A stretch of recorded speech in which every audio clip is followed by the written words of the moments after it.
Boris Onishchenko. Este hombre de origen ruso era un deportista respetado, que había ganado una medalla de plata en Múnich, pero todo cambió rápidamente cuando participó en los Juegos Olímpicos de Montreal en 1976 y recibió el título de Boris el Tramposo. En los Juegos se enfrentó al equipo de Reino Unido en la modalidad de esgrima. Sin embargo, después del enfrentamiento, los británicos se quejaron de que uno de sus puntos se ganó sin que hubiera contacto. Para los que no saben de lo que estoy hablando, en esgrima los puntos se anotan cuando la punta de la espada toca el cuerpo, y se sabe que sucede porque se prende una luz para marcar el punto. No obstante, tras las quejas del equipo británico, la espada de Onishchenko fue revisada, con lo que se dieron cuenta de que había sido modificada para que pudiera encender la luz sin hacer contacto. Como resultado, el ruso fue descalificado de los Juegos Olímpicos por tramposo. Incluso fue despojado de sus medallas anteriores y se le prohibió volver a competir.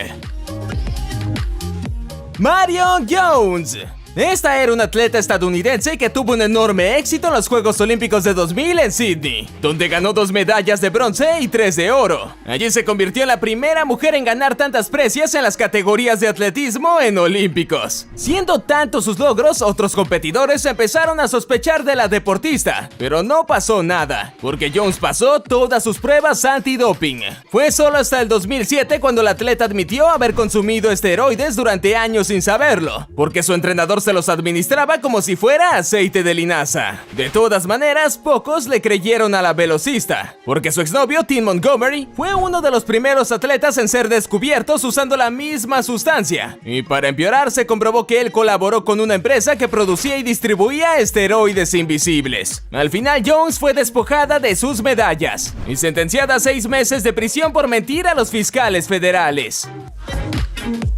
Dawn Fenchio. La atleta, que aparentemente en esa época tenía 17 años, fue fundamental para que el equipo femenino chino ganara la medalla de bronce en la modalidad de gimnasia de los Juegos de Sydney en el 2000. Desgraciadamente para la deportista, sus triunfos fueron borrados luego de comprobar que hizo trampa, 10 años después de su competición. Todo sucedió porque la edad de Fenchio infringía las reglas. Y es que, aunque ustedes podrían pensar que todas las gimnastas son jóvenes y no hay mucha diferencia, si tienen unos años más o unos años menos, el mínimo de edad para competir en gimnasia es de 16 años, puesto que la flexibilidad natural de los niños es una ventaja mal vista entre los competidores. Y bueno, aunque al principio no se pudo comprobar ninguna falta, en 2010, cuando Fenchio presentó su inscripción como entrenadora, el Comité Olímpico Internacional se dio cuenta de que en el año en el que participó tenía 14 años. Al final, y en medio de la vergüenza, China se vio obligada a entregar la medalla al equipo estadounidense.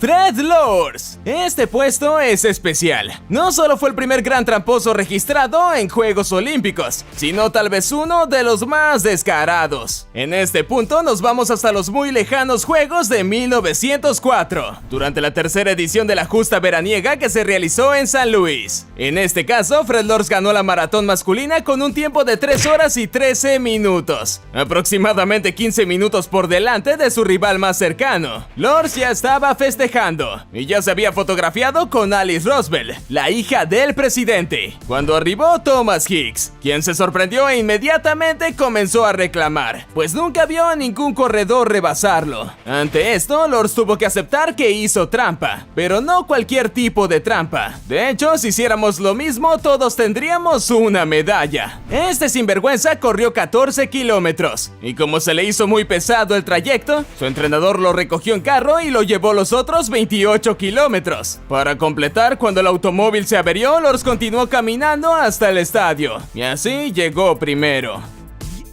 Tonya Harding. Tal vez algunos de ustedes han escuchado hablar de esta deportista, ya que fue la primera patinadora en lograr un triple axel. Sin embargo, en los años 90 su carrera decayó fuertemente. Esto debido a que sufría de asma y no podía rendir físicamente como otras deportistas, por lo que comenzó a enloquecer, al grado de efectuar uno de los mayores escándalos en la historia del deporte. En 1994, Tonya vio la oportunidad de presentarse a los Juegos Olímpicos, pero tenía miedo de no calificar si se enfrentaba a su compatriota Nancy Kerrigan, así que tomó una medida extrema. Contrató a un hombre para que le rompiera las piernas. Su malvado plan no funcionó. Kerrigan solo tuvo una lesión, y ya que una cámara de TV logró tomar el momento exacto de la agresión, capturaron a los actores materiales. Como consecuencia, Harding recibió 3 años de libertad condicional, 500 horas de servicio comunitario, $100,000 de multa y el repudio hasta hoy de todos los estadounidenses.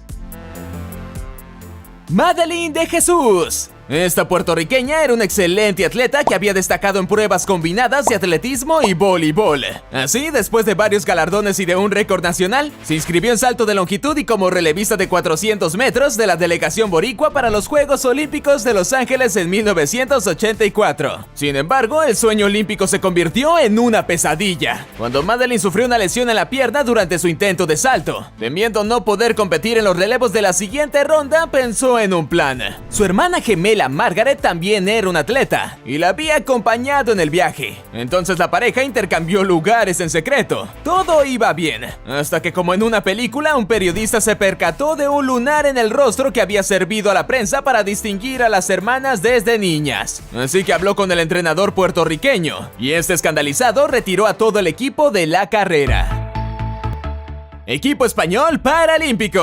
En los Juegos Paralímpicos de Sydney 2000, la Real Federación Española de Deportes para Discapacitados Intelectuales presentó al mundo un equipazo de baloncesto con el que ganaron el oro. El problema con estos monstruos en la cancha fue que se demostró que casi ninguno tenía algún tipo de discapacidad intelectual. Las primeras sospechas llegaron una vez que los paralímpicos ganaron la final, y se hicieron una foto que el día siguiente abrió los periódicos. Como era de esperar, las alarmas empezaron a encenderse. Varios periodistas deportivos se dieron cuenta de que solo 2 de los 12 jugadores tenían algún tipo de discapacidad intelectual, y el resto pertenecía a importantes clubes o ligas de baloncesto. Increíblemente, todos declararon que fueron convencidos para participar en la gran estafa, con la promesa de que iba a servir para obtener más auxilios para los discapacitados. Obviamente se decepcionaron, porque las únicas medallas que recibieron en esa ocasión fueron las de la vergüenza internacional.